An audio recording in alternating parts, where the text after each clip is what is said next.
And we are live. Welcome back to Diabetes 180, everybody who's watching.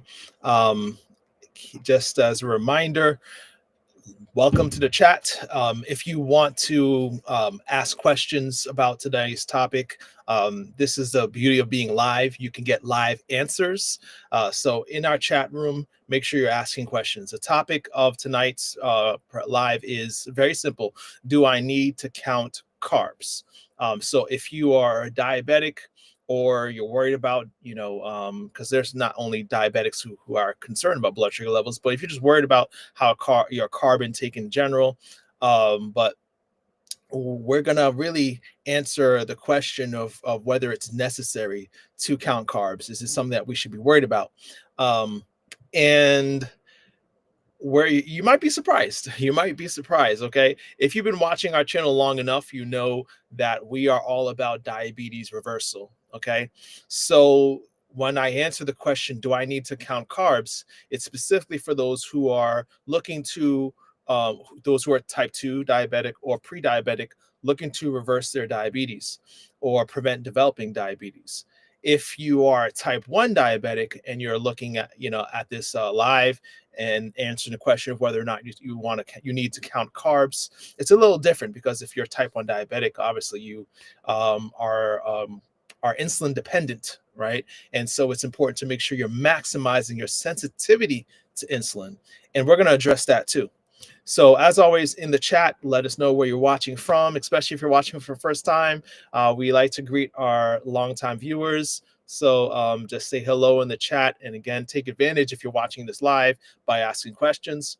But we're going to go through a very simple presentation looking at studies that highlight what is the real focus that we should have when it comes to managing blood sugar levels, reducing our A1C, or maybe your goal is to lose weight, or to just prevent the development of diabetes. Is carbs a concern? Okay, so I might at first confuse you, all right, because when you think about carbs, like white rice, right, which is a staple food all over the world. I mean, like half the population eats white rice. When you think of white rice, you think of carb, correct? Right?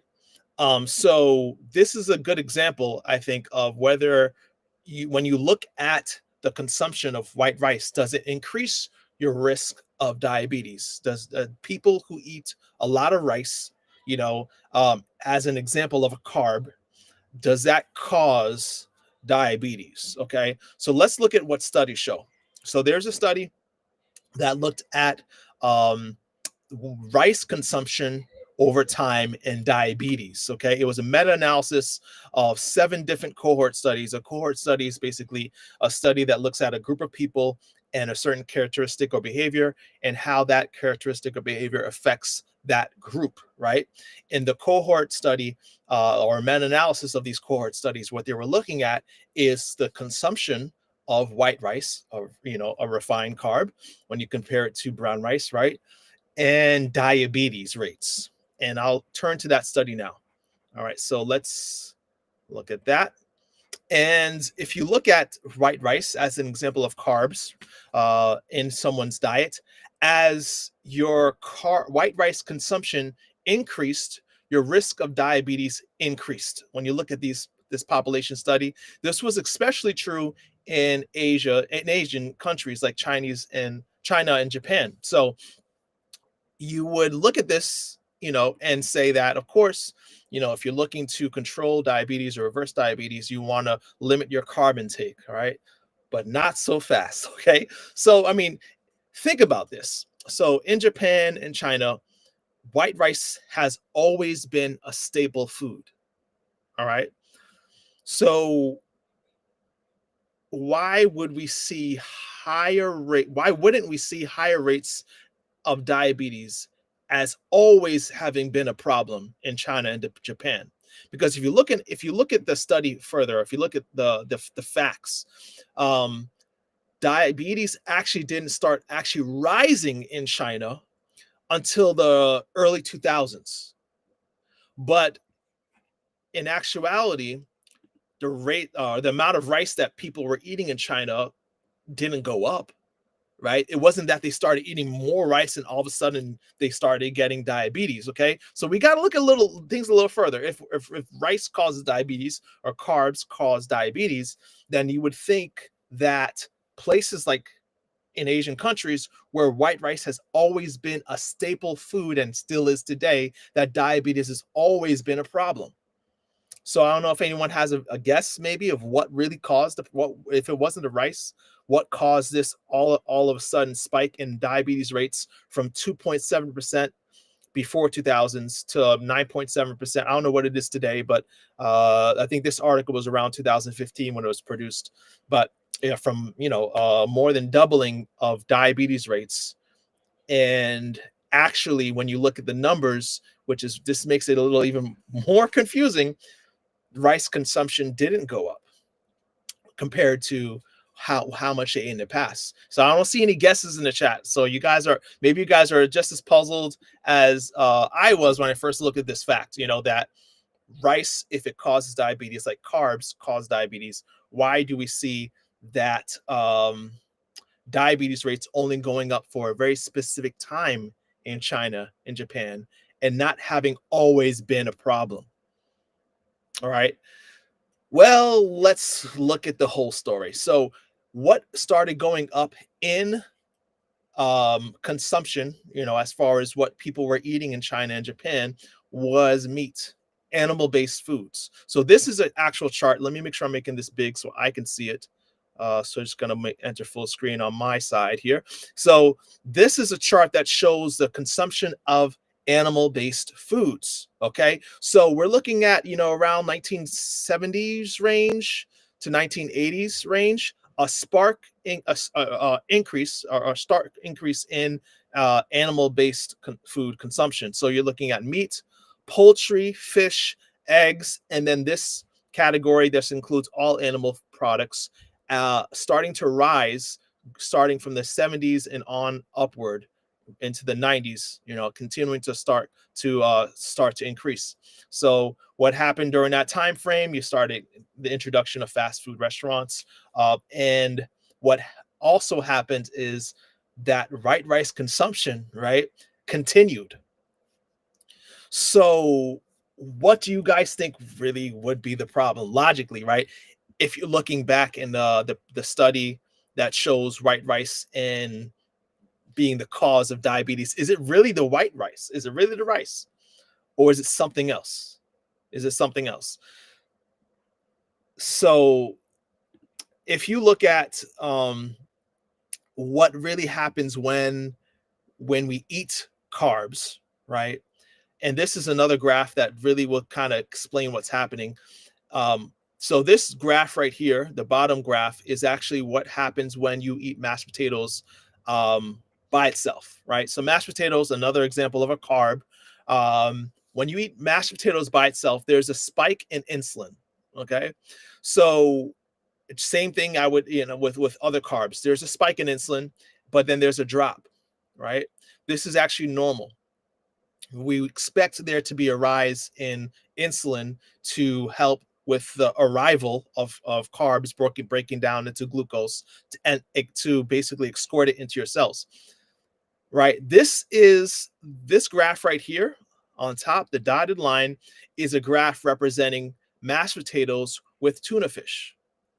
So when you have mashed potatoes with tuna fish, there's actually a even greater insulin response, a greater spike in insulin in the body when you have that same mashed potatoes with tuna fish. So what is happening here, and this is what we explain on our channel, is when you eat carbs alone with or absent animal protein and fat, your body can tolerate it a lot better.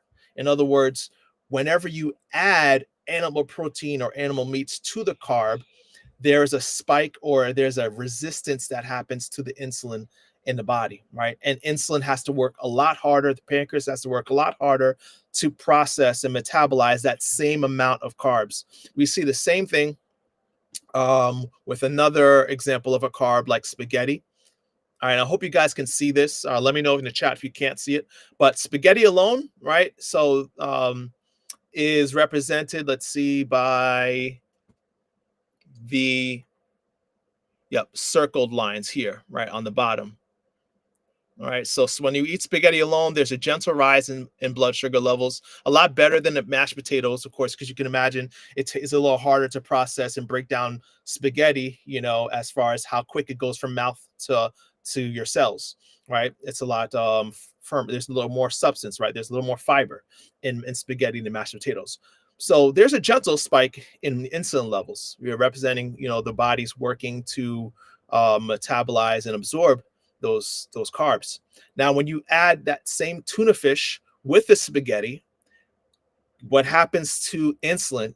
Insulin actually increases even more, right, in the presence of tuna fish. All right, we're gonna go pretty quickly in what happens here. All right, so I know maybe if this is something new to you guys, I want to explain what happens on a biochemistry level. Okay, so we're gonna break this down really simply. Okay, why is it that when we eat carbs alone, there's a less insulin response, or there's less insulin resistance than when you eat carbs with a protein, an animal source? Okay, um, let's see. Okay, so on this next slide, we're going to explain here what happens at the cellular level when we are eating food. Okay, so when we eat food, represented this circle here in blue represents the cell.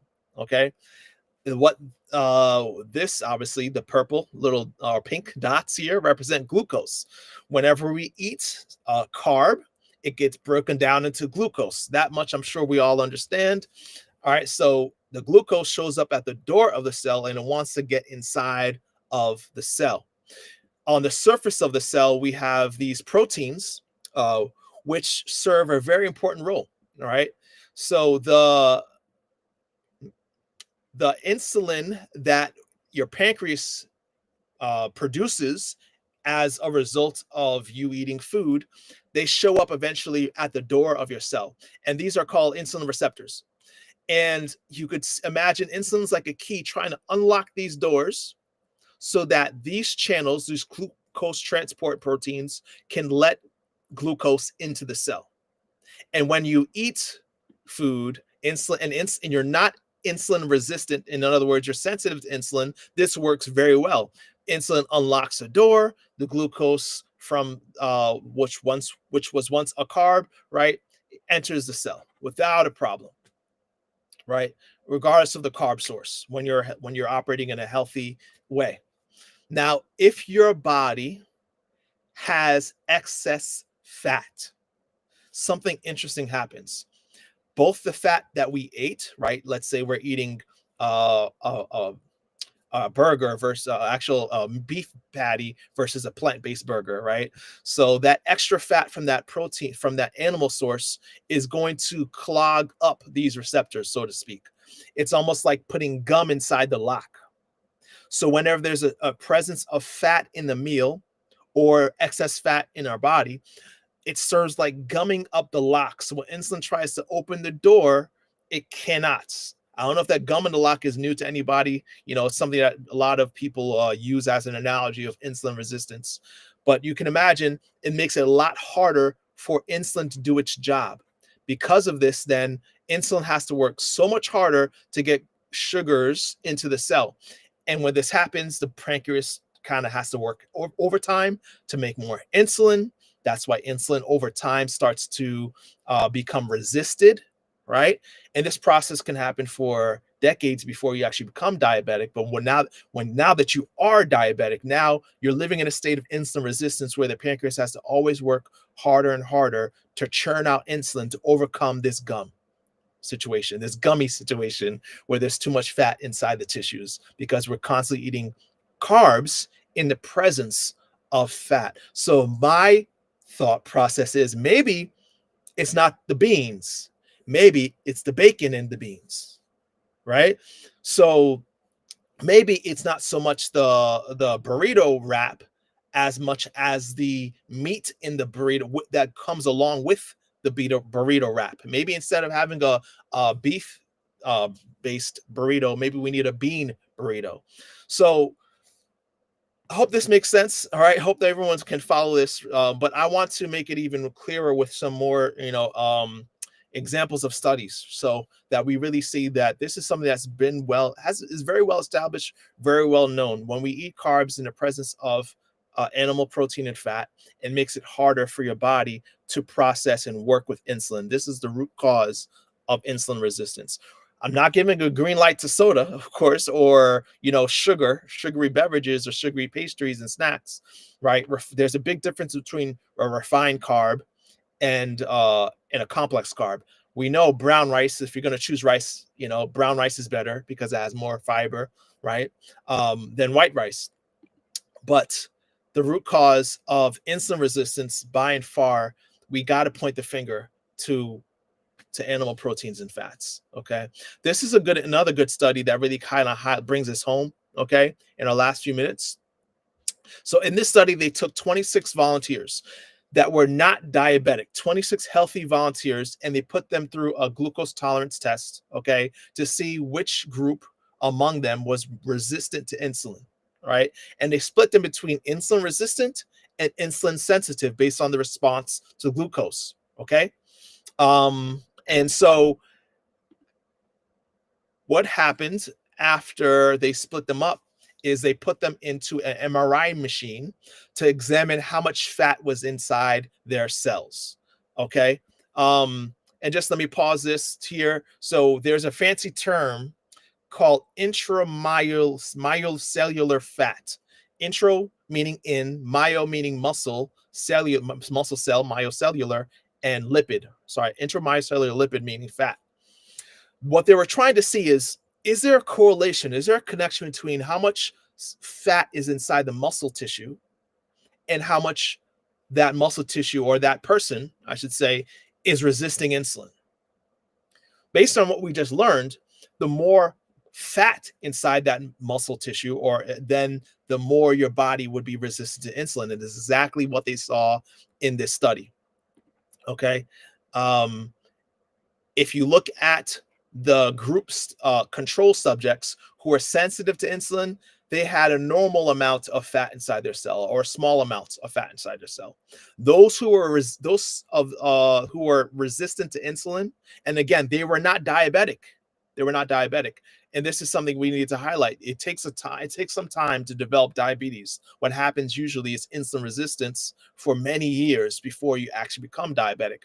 But these healthy subjects who had a sign of insulin resistance from their glucose tolerance test were basically confirming the theory, right, that it was not the carbs so much as the fat that was inside their cells. Okay. I'm going pretty quickly here because we got no questions. That's good. That's good. Oh, good evening, Rachel Haney. Thank you so much for watching. All right. And but if you have questions, guys, let me know, because we're about to sign out in a few minutes. All right. I'm basically bringing this home. But this is really interesting. If you look at type 2 diabetes prevalence among different groups of or different diets, okay? And this is from Adventist Health Studies. Adventist Health Studies are very interesting because in the Seventh Adventist community, there are varying amounts of meat consumption. You have non-vegetarian people who, and these are thousands, right? Hundreds and hundreds of thousands people that you can really evaluate different diets. And so there's a group among the Seventh Adventist community that are non-vegetarian. They eat modest amounts of meat, not even every day, but usually maybe a few times a week. You have the semi-vegetarian, those who are eating even less. Then you have pesco-vegetarian, those who are eating fish. Lacto-ovo, those who maybe include eggs, right? And then you have the full vegan who excludes all animal foods, anything that had a mother. And as animal foods decrease among this population, so does the prevalence of diabetes. That should be interesting, right? Because all this time we've been told that it's carbs that causes diabetes. But when you look at Asian populations who consume historically rice, it's not until they introduce animal foods that they start to have diabetes rates that almost match Americans. If you look at population groups like the Adventist Church, those who include animal foods in their diet, they're the ones who have the highest rates of diabetes.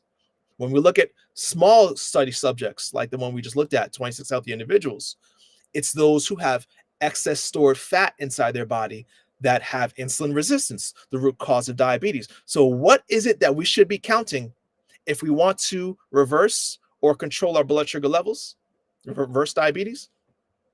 Not carbs, fat.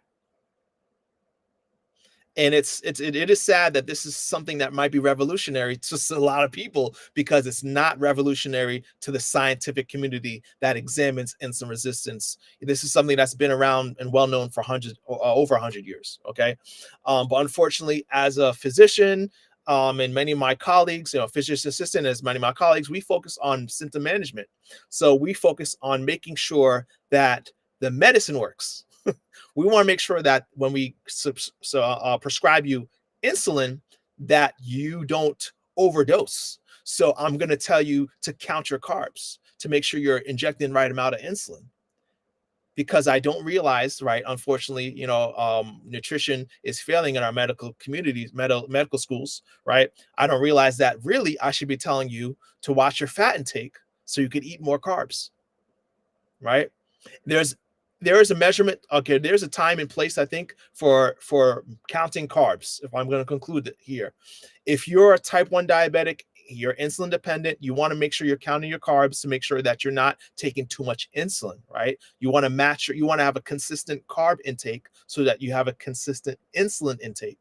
But even if you're type 1 diabetic, it would benefit you to watch your fat intake, because if you decrease your fat intake, guess what? You can increase your carb intake, which also causes you to decrease your insulin intake. Imagine that. You can eat more carbs with less insulin. Same idea with the type 2 diabetic. If you're a type 2 diabetic and you shift your focus from counting carbs to counting fat intake, keeping your fat intake low. That's why we promote a plant-based diet, because the foods that are highest in fat are animal foods, okay? But if we exclude animal foods and we start keeping our fat intake low, your carb intake can increase. You don't need to worry about carbs. You could eat fruits without limit. You could eat starchy vegetables. You could eat legumes, right? You can go back to starting the day with oatmeal and having normal blood sugar levels with less or no insulin, and seeing the need of medication decrease, because now you're sensitive to insulin, which makes you more tolerant to carbs.